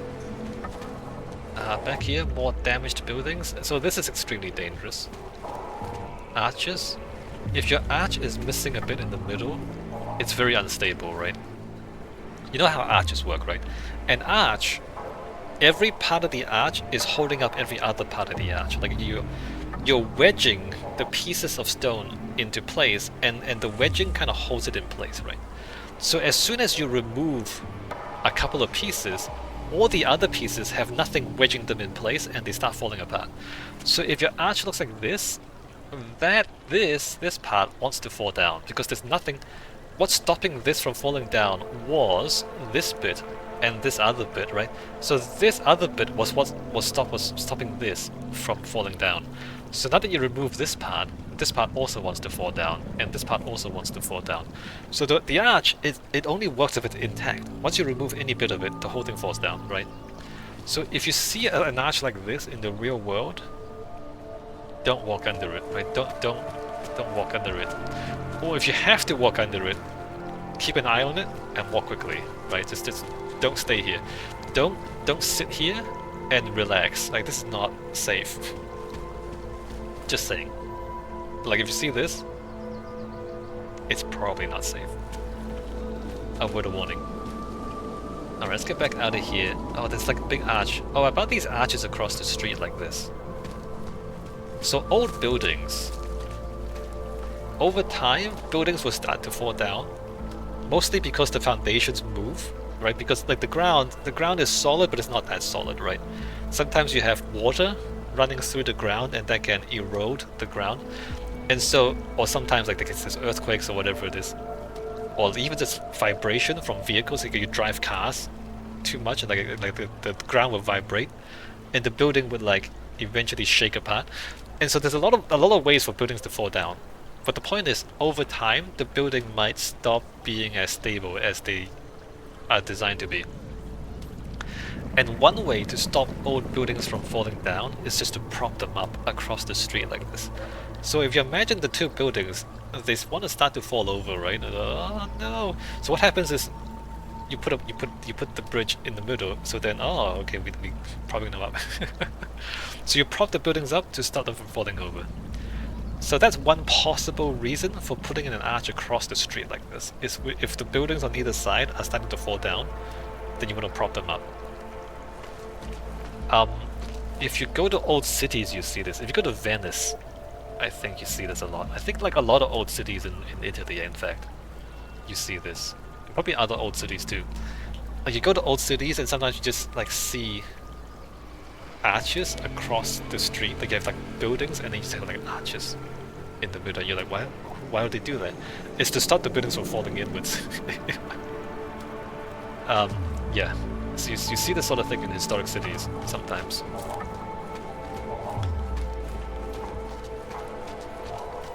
Alright, back to the rock. Around here, everything is depressing and run down. But if you imagine, you know, if you get a new coat of paint, maybe like just replaster it, new paint, it'd be fine. Like what I mean is, structurally the buildings look fine. At this point. Structurally the buildings look fine. So all the damage, all the decay is cosmetic, right? Like none of this is compromising the structure of the building. Oh, this is interesting. So it's brick and plaster on top. Or maybe it's not plaster, maybe it's like a thin layer of concrete. Not sure what that is actually. But basically it's brick structure and then there's this stuff. So remember Baroque architecture, I was talking about how they use the old classical building elements in ways that the old the Greeks didn't. And part of the reason why they would reinterpret the old architectural motifs is because they were building using new building methods. So the old Greek temples, like the columns were just big blocks of stone, like big blocks of carved marble stacked on top of each other, so like giant blocks of marble. Whereas these buildings, like this is not really stone like this. I mean, it kind of is, but what it really is inside is brick. So it's like it's a brick building that's been surfaced to look like it's a stone, one of these old Greek stone buildings with big blocks of stone, but it's not actually big blocks of stone, it's actually brick underneath. So they're using a different construction method and using different materials. Look at that, there's brick inside. Using different materials, but they're trying to make it look like classical architecture. But because it's a different material, they can't actually make it exactly like the old thing. And so Baroque architecture is, you know, if you are trying to make the brick building look like a stone building, how do you do that? And so sometimes it doesn't make sense because it's not actually a stone building, it's actually a brick building. I hope that makes sense. I'm not sure, like if you haven't studied construction, that might not make sense. But basically, like how you build a brick building is not the same as how you build a stone building. And because you build it differently, you can't necessarily make it completely look like a stone building because it's not actually a stone building, right? Anyway, so that kind of, I hope that explains like why Baroque architecture happened. Like, why did it happen? Why did they use classical motifs but then they didn't use it properly, right? It's because it's not actually a classical building. It's gone. I don't think there's too much else for me to say. This is weird. That column doesn't go down to the floor. It's a fake column. Like if it's a real column, it would need to go down to the ground because it's holding up the roof. But it's not actually holding up the roof, so it just doesn't go down to the ground.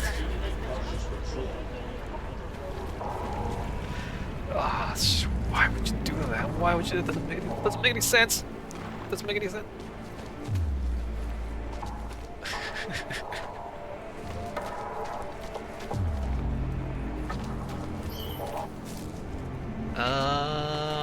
Yeah, no, there's not much else to say.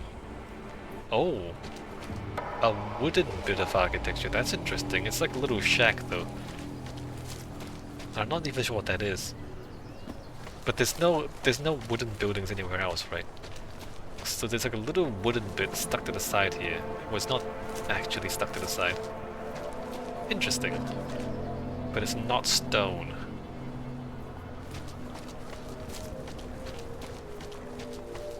Well, I mean, none of this is really stone either. This is actually brick, apparently. Apparently it's actually brick.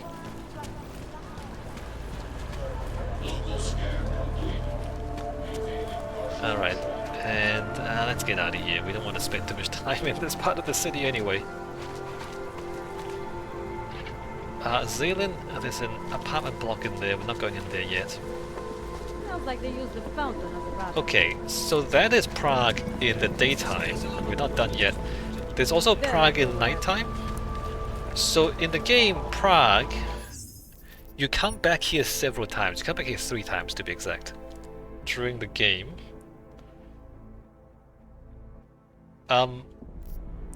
13. And so you see Prague during the day and you also see Prague during the night. So we're gonna walk around the city again, this time at night. And it does actually change a little bit at night, which changes a lot, depending on your perspective. But also remember that this is several hours into the game, right? So the last one was save number 3. This is save number 13. This is like halfway through the game. And well, you'll see real soon what I'm laughing about. Like, you've spent hours playing the game and then you get into Prague at nighttime. And Prague at nighttime looks like this. Holy, look at this. It's much cooler at night than it is during the day. Like, this is much more cyberpunk. Look at that. But like, what's going on there? There's like this strange I haven't heard anything. installation that hides the historical part and then shows it and then hides it. So there's kind of like a thing that transforms between a historic and modern architecture. Like, the modern, oh, it's historic. Oh, now it's modern again. Oh, now it's historic again. It's just a transform. What? What's going on here? This is conceptually interesting. Like, what's real and what's the, like, is this the real building? Is this the real? That looks fake though. But this looks fake. Is this real? Is it, what's the real building? What's the fake? Oh, this is so interesting. And what? Which part is real? And then, like, you know, like in the dark, all the historical parts kind of just fade into the shadows. And now, oh, burgers! There's like a burger shop there. And then this, like, all the dark stone bits just kind of disappear into the night, and then you have this. Oh, look at that! These giant glowing. A giant glowing roof. Oh, look at that! It's so beautiful. It's so bright. It's so beautiful. Somehow the nighttime is brighter than the daytime. And remember how everything looked grey during the day? It turns out the lights are slightly yellow, and so you come in at nighttime and it's just like glowing golden thing. Oh, that's so beautiful. It looks so much better at night. So this, oh, look at that. Oh, look at that sculpture. Even the sculpture looks amazing. Play a round of deathmatch after work. So Prague at night looks much better than during the day. And for some reason, the game designers thought that they should put this several hours into the game. If they showed players this, like within the first half an hour, I think they would have won a lot more good reviews than they did. The reviews for this game were not great, by the way. Must be somebody But it's not like... You're exaggerating. What I'm trying to say is, the cyberpunk world that people want to see is actually in the game. It's just not in the game right away. You have to like really work at it to find it. Anyway, let's walk around the city. This is the last time. Oh, look at those! Look at those lights! Oh, look at those trees lit from below, and then look at that! The old Gothic building, the stained glass, is lit from within. So it's like even the Gothic architecture looks futuristic because it's lit from within. So it's glowing from the inside. It's so good. And then there, like we didn't even see it during the day. Were you paying attention? There's a data shard back there. During the day, it was just like a thin grey line against the grey sky, and you didn't even see it during the day. But at night, you see, oh, what's that? There's like a line of light in the distance. What's going on? So there's a data shard over there in the distance. Oh, I still wish there was like a data shard right above us. That'd be much cooler. But look at that. What the hell is that? What's going on back there? What's going on? The city is much more beautiful at night. And look at that, there's yellow light there. There's yellow light there. I think there's blue lights in some places. There's red lights coming from the old Gothic building. That's kind of like a blue light there. So somehow at nighttime there's a lot more color. There's a lot more color because the lights are colored. And all of a sudden the city looks amazing. It looks much better than in the daytime. And I thought like, why didn't they put more colors in the daytime? They could have made the city more colorful, but they didn't. They used lights to make it colorful, but the lights only work at nighttime. They don't work at daytime. Alright, so over there's the red light district. We'll go there last. But there will be scantily dressed women dancing, so you can look forward to that.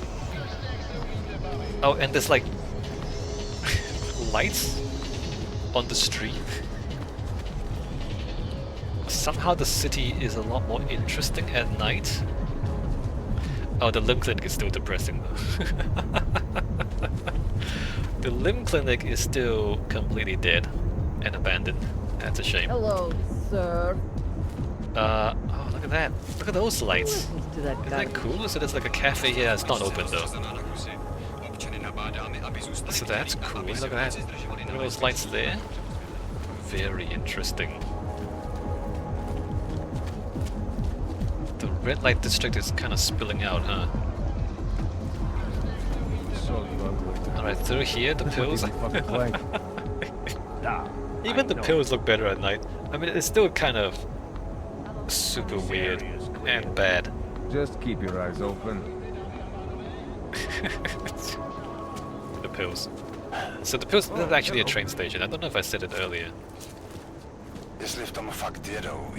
Alright, let's keep walking. So a lot of the city is still just dark. So all the historic architecture just completely disappears into the shadows, right? You look around, you don't see any of the history anymore. You only see the lights, and the lights are only the cyberpunk stuff.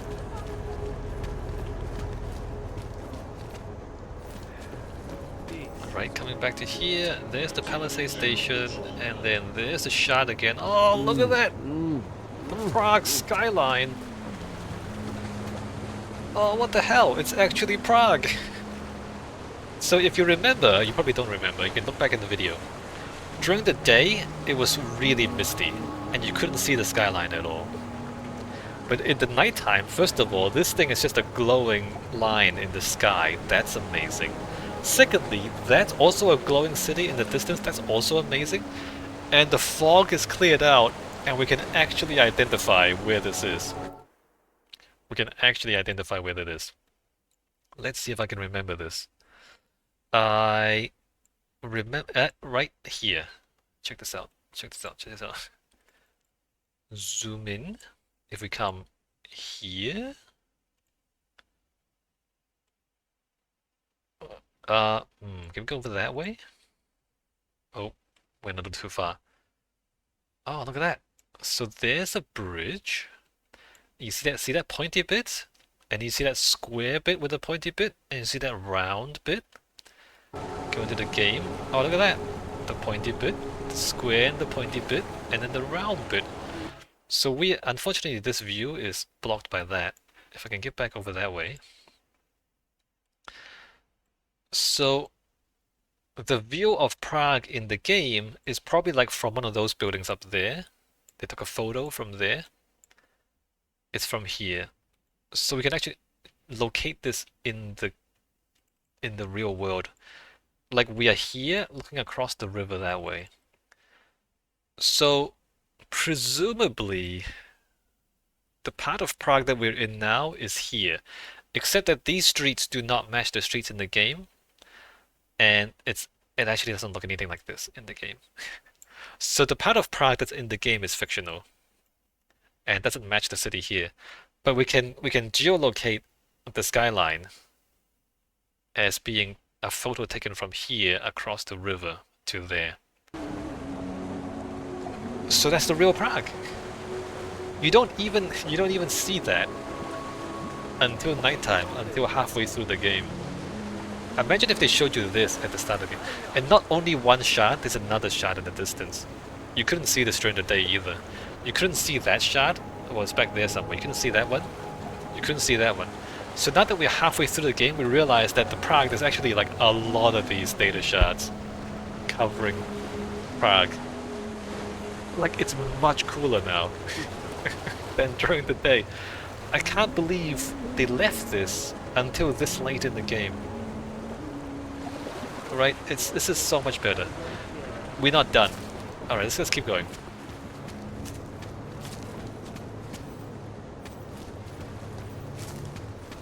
So now we come to High Street, what I'm calling High Street.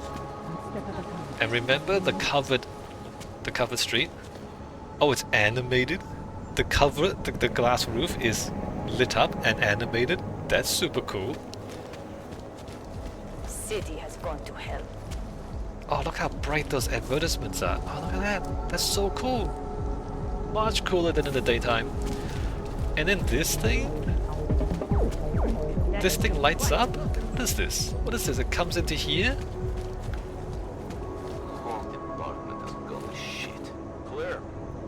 What the hell is that? There's another... There's a glass roof? And it's animated? And there's pictures projected on the walls? That's amazing! Oh, look at that, everything's glowing. Look at that. So now the brand shop, the facade is animated, but now that it's glowing from the background, it looks like a cloud. It looks like the building is made out of, like, mist. So that's kind of cool. And like, oh my god, number 33, it glows from within. It's backlit. And all the ads are super bright. Oh, look at that! That looks so cool. We didn't even notice that during the day. Like, the city looks so much better at night. It's crazy how much better it looks at night. Like the train station ceiling. Here's trouble. Oh, what is that? Like a credit card? There's a credit card advertisement on the roof. Very funny. It's very funny. Proceed. Oh, look at this. Used to be a beautiful Oh, look at the contrast. High contrast. And when it gets through here, the Palisade Bank looks good. It actually looks good at night. Look at this. It looks like a bright beacon. It's a bright beacon of light in the darkness. Suddenly it's hopeful. Right? Suddenly it's like a beautiful bright thing against the darkness. Whereas in the daytime it's like this grey, heavy, oppressive. But at nighttime, like it lights up and it's actually beautiful. Crazy, am I right? Murderers in uniform. Holy crap, look at that. Look at that logo.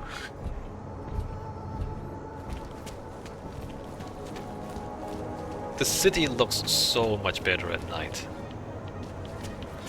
Well, maybe not there. Why didn't they put the lights on the side? Oh, they forgot the lights on the sides. But if you stand where they meant you to stand, which is up here. They are involved. I'll stop it. Oh, it looks so good. Look at that. That looks amazing. Murderers in uniform. So yeah, I mean, I think they should have showed you this first, right? They should have showed you the nighttime first, and then they should have showed you the daytime later. Because, as I said, first impressions matter. First impressions matter a lot. And you really want to show people the beautiful part of your game sooner rather than later. And look at this Palisade Bank. Like, during the day, it's just grey and boring. During the night, the entrance is this bright light and everything's like silhouetted against the entrance of the bank. Oh, that's so cool. It's so cyberpunk. And like, especially that guy, the big guy in the exosuit. Get lost, Hansel. I've had enough of it. Oh, that's so... Look at that. Look at that silhouetted again. Oh, that's so cyberpunk. It's, it's so stylish. Go away, Og. And look at that. Like, somehow if you light it properly, even a giant block of concrete looks beautiful.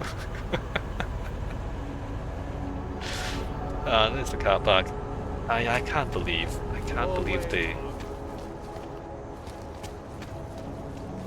they put this so late.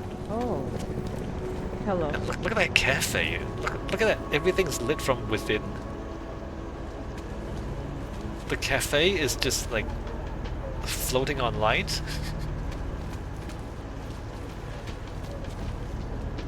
So, I mean, what they did, whoever designed the city, right? They designed it for the nighttime. Clearly. Clearly they designed it for the nighttime. They spent more time, more care making it work at night than they did making it work during the day. It's much better than the day version. And I wonder... Yeah, no, I really question their decisions. I mean, there's a lot of... There's good pieces, but they didn't put the good pieces together in the right way, right? So as I said, if the night version of your city is the best version, then you should let the players see this first. Or if you decided that the day version is the version that you let the players see first, then you should spend more time making the day version look good. Like, the day version is not bad, but it's just not good. Like, it's kind of average. And, alright, you know what, let's go over to the other side of the city, to the poor part of the city. Look at this thing, it's amazing during the nighttime. It's so much better at night.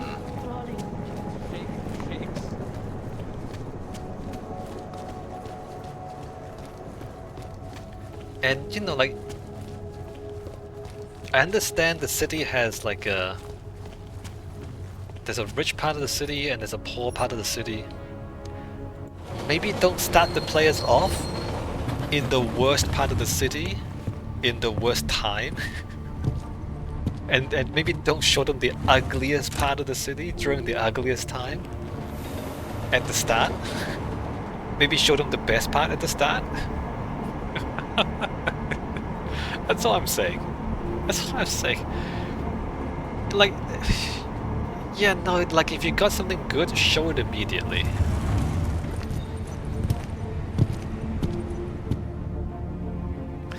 Alright, so now we're in the poor part of town during the night. Like, this is not. If you. There's nothing good here. I'm just gonna. So, this is really the ugly part of town. And they start you off in the ugly part of town, too. I can't believe it. So, this is the ugly part of town. None of the buildings even have lights in them. Hardly. If it weren't for the police oppressing people, we wouldn't be able to see anything in the street because there'll be no light, right? The only light is from the police sirens. What the hell? So like, here at night, okay, there's a big light at the rock, and this is kind of weird. this rock is still weird. There's people jumping off the building. Super morbid. I'm just gonna run through because, you know, I don't want you to just take my word for it. Okay, so there's the Chinese restaurant. That's kind of cyberpunk. But everything else is just not interesting, right? And I don't want you to just take my word for it. I want you to see it for yourself. Like, this is the city. Like, I know there's nothing to say about it. So there's more streetlights at the time machine. Interesting. So this is the only part of the city that has streetlights. But the time machine, again, this is like a special building in the story. So that's why. So the front entrance of the time machine is well lit, but everything else is unremarkable.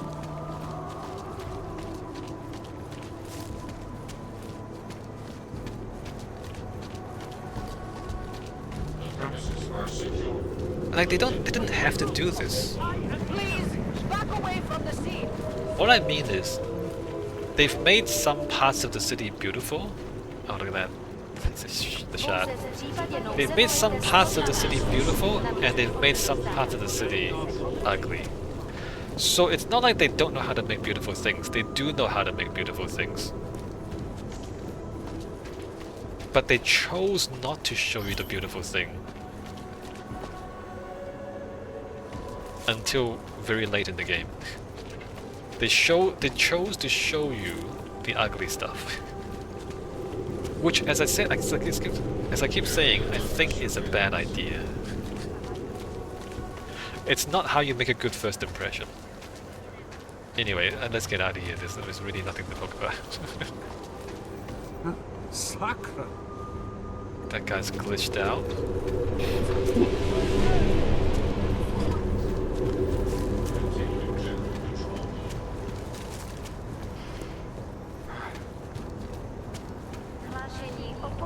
And you know, again, it's not that they shouldn't have bad parts of the city, right? They shouldn't. It's not that they shouldn't have poor parts of the city. They should have poor parts of the city.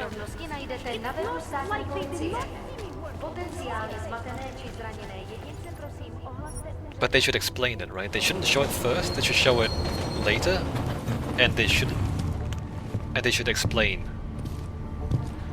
why some parts are bad and some parts are good. And they should show you the good parts first.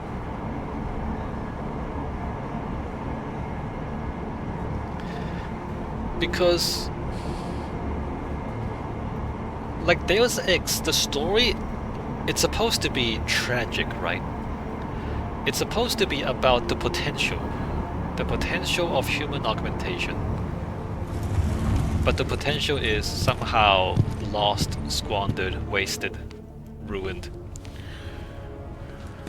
But you don't, like, you need to have had the good stuff before you can miss it, right? Like, you don't miss something you never had. Like, you don't regret losing something you never had. So what you need, like in a lot of games, they start you off with something good, and then they take it away, and then they say, alright, now your story is about reclaiming the thing that is good, right? So that's the story. Like, okay, here's the good thing. Aha, it's gone now, you have to find it again.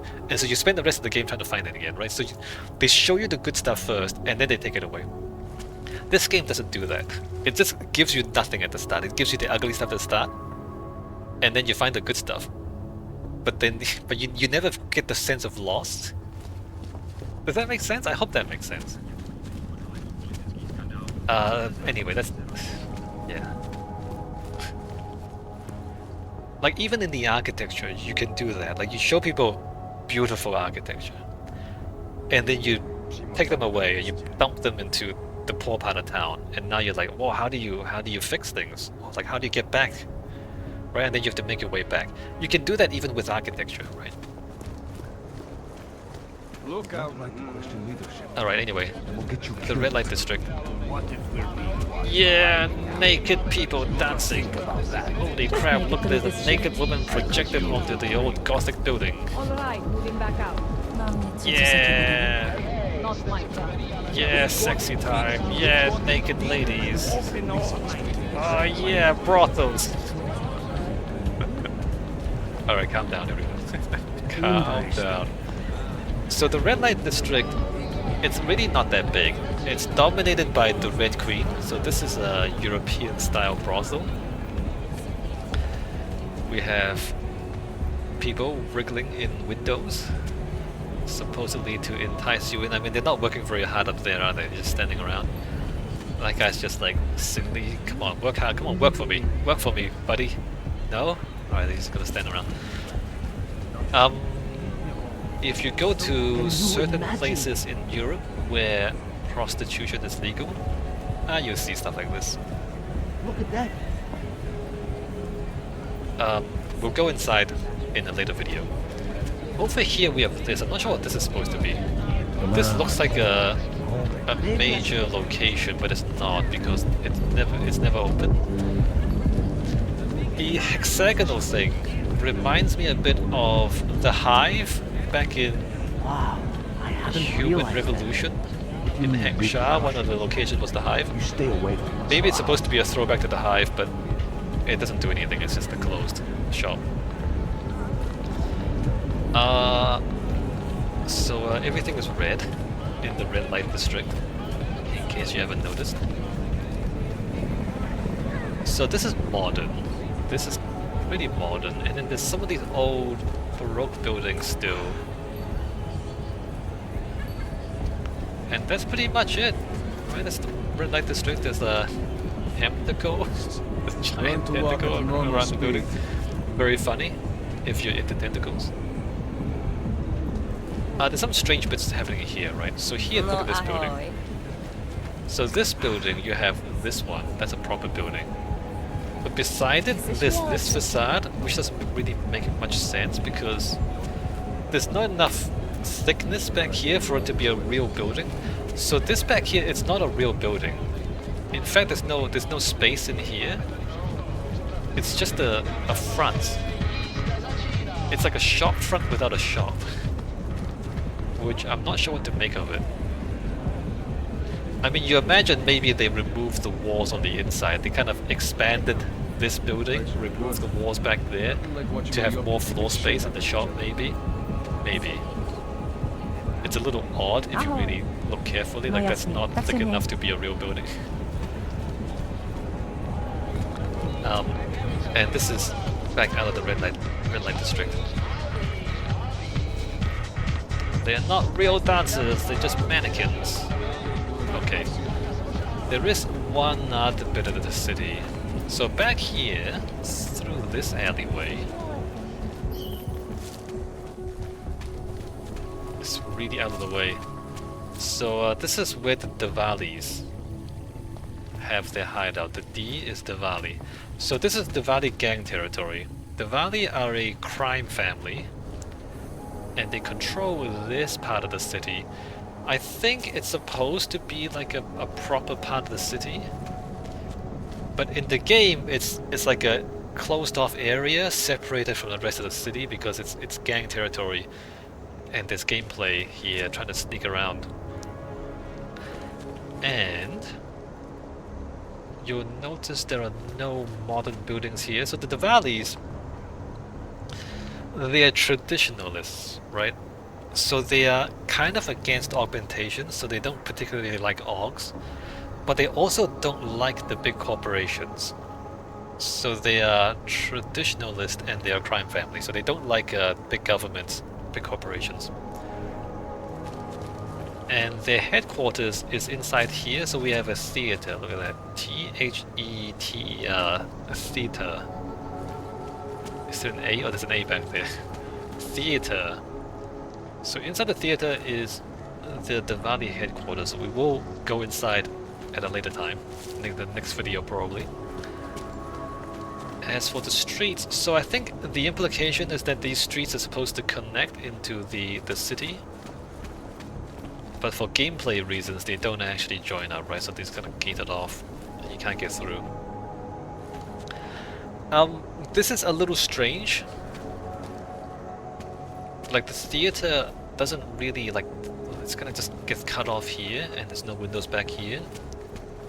And if you look at the scale of the theater, it's too small. So a theater usually, like a big historic theater in the city would be a major landmark.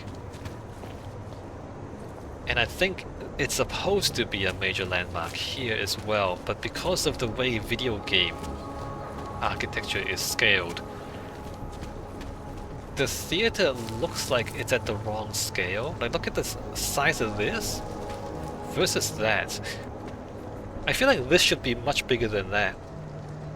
Right, you have these fancy columns. I think this should be double height, and then that should also be double height. But it should be a major landmark in the city, is what I'm trying to say. Maybe it's not, maybe I'm wrong, but it looks odd. Like there's a dome. Domes usually are massive. Like that should be like twice as big. So I think they scaled this down to fit everything into the video game, because you know you can't make infinitely sized video game levels. The video game level has to be a certain size. But I think the scale is super odd. Like the street, obviously the street is too narrow. You can't even fit two cars side by side. So like imagine the street is maybe like 4 times as wide, and then this thing is maybe twice as tall and twice as big in every direction. That would be more like what I imagine a real theater to be. Whereas here, everything's just way too small. You know, now that I think about it, see that block back there? Yeah, I think I see what's happening.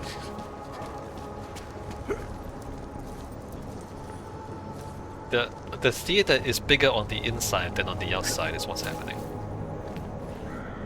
I just noticed this. Hold on, how do I get up there? So the roof, and then behind the roof there's that. Do you see that? And then if you go into the theater, the space inside the theater is actually inside the bigger box back there. So yeah, no, as I said, like the front of the theater is just way too small. Like it should be twice as tall and twice as big in every dimension. So that's super weird.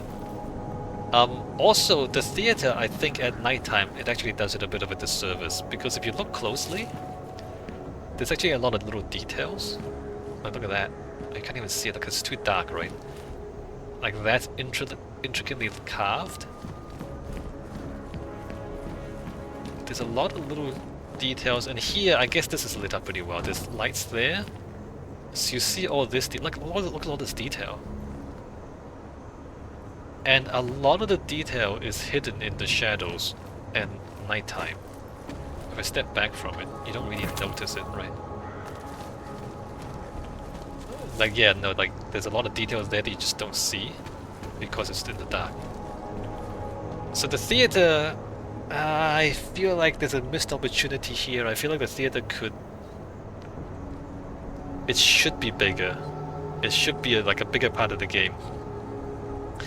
But I do understand that from a technical perspective, having to fit everything into the level, you can't always have things as big as you like. It's just super awkward here though, because the theater looks like it should be bigger than the other buildings. The theater looks like it should be the biggest building on its street, is what I'm trying to say. It should dominate the street, but it doesn't dominate the street. It's dominated by the neighboring buildings. Like it's like a midget. What did I write? I wrote a note here. It's like a midget in a tuxedo. Like you see a guy wearing a fancy tuxedo, but he's a midget. That's what this looks like. It's like it's a fancy theater, but it's small. And it shouldn't be small, it should be big. So strange. Like look at the size of those. Yeah, okay, oh yeah. And the narrow alleyway prevents us from stepping back and just looking at it. I keep wanting to like step back and look at the whole thing, but I can't because everything's so cramped, right? That's a shame. But you know, video games are like this sometimes. Everything's way too small. Okay, so these are the streets of Prague. I think I've said it, we've looked at everything. Alright, let's get back to a nice view and then I'll sum up the video. It's been a long video. Want to try an og? A dog? A log? Keep walking. Where am I going? Let's go back and look across the river because that's really the best view in the whole city. Although Monument Station's quite good too. Not much going on.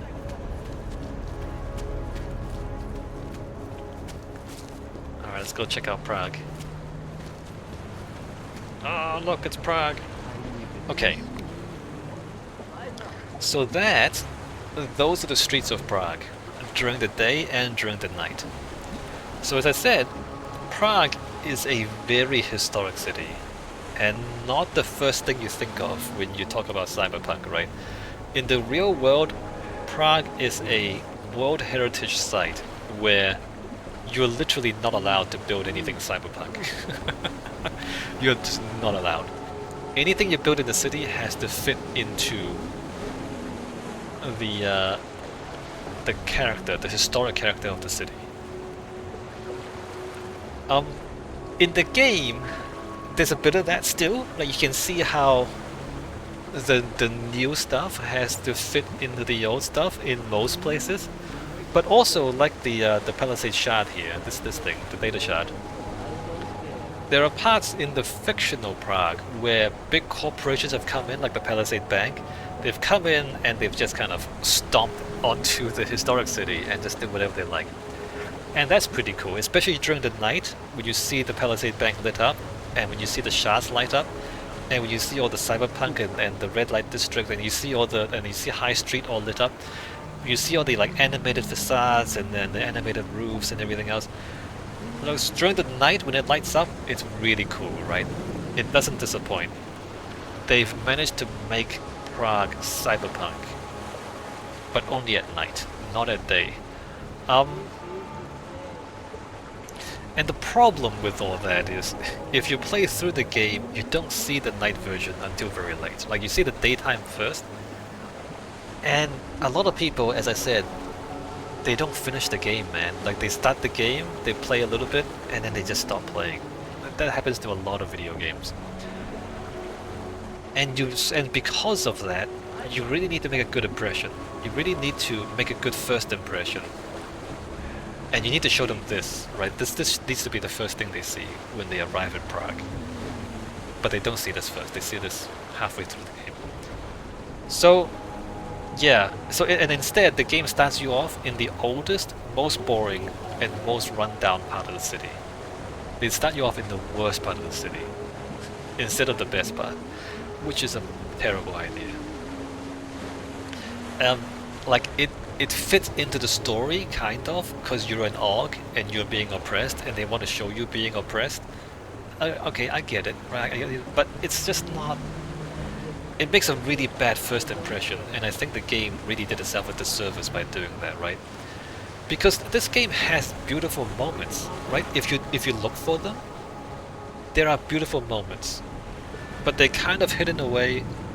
You kind of have to wait for them, and then you have to find them, right? They're not just given to you right away. And as a piece of entertainment, you can't hide the good stuff. Like you're trying to sell something, man. You're trying to impress people. You can't hide things when you're trying to impress people. it's not how you impress people. So like the beautiful stuff is there, it's just not obvious where they are. And that's a bit of a shame. And also, I just have to keep saying this. These data shards, I need them to be bigger, man. I need them to be this. There needs to be more of them, and they need to be bigger, and they need to like press down on top of you, like be super oppressive. That's what I need.